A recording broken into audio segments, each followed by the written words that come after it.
विरारमधील छिन्नविछिन्न अवस्थेतील मृतदेहाची ओळख अखेर पटलेली आहे।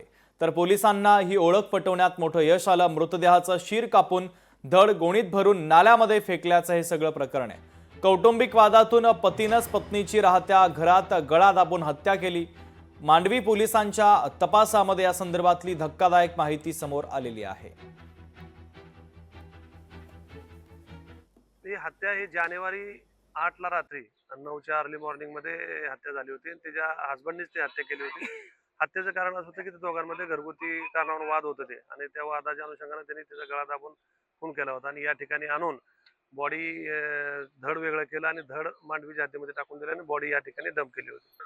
होळीच्या दिवशी निगरणपणे पतीनेच पत्नीची हत्या केल्याची घटना जी आहे ही उघड झाली होती आणि तिचं जे धड जे आहे हे याच ठिकाणी विरार पूर्वेच्या नाल्यामध्ये टाकले असल्याची माहिती जी आहे पोलिसांना मिळाल्यानंतर आरोपीला घेऊन पोलिसांनी या ठिकाणी सर्च ऑपरेशन केलं असता या नाल्यामध्ये जे आहे महिलेचा धड जे आहे आढळून आलेला आहे आणि मुंडी जी आहे ही मांडवी पोलीस स्टेशनच्या हद्दीमध्ये पिरकुंडा दर्ग्यासमोर या ठिकाणी बॅगेमध्ये आढळून आली होती। त्याच धर्तीवरती पोलिसांनी तपास करून आरोपीला 24 तासाच्या आत अटक करून हे धड जे आहे हे कुठे टाकलं होतं असं तपास केला असल्यानंतर या ठिकाणी जे आहे एका प्लॅस्टिकच्या गोणीमध्ये मुंडी कट केलेलं धड जे आहे शरीर जे आहे या ठिकाणी टाकण्यात आलं होतं आणि मांडवी पोलिसांनी आज सकाळपासूनच वसई-विरार महापालिकेचे अग्निशमन दलाचे जवान असतील घटनास्थळी दाखल होऊन या ठिकाणी पूर्णतः या ठिकाणी हे धड जे आहे हे मिळून आलेलं आहे आणि हा तपास जो आहे आज सुरूच आहे। व्हिडिओ जर्नलिस्ट कृतिक महाजनसह संदीप गायकवाड, लोकशाही मराठी,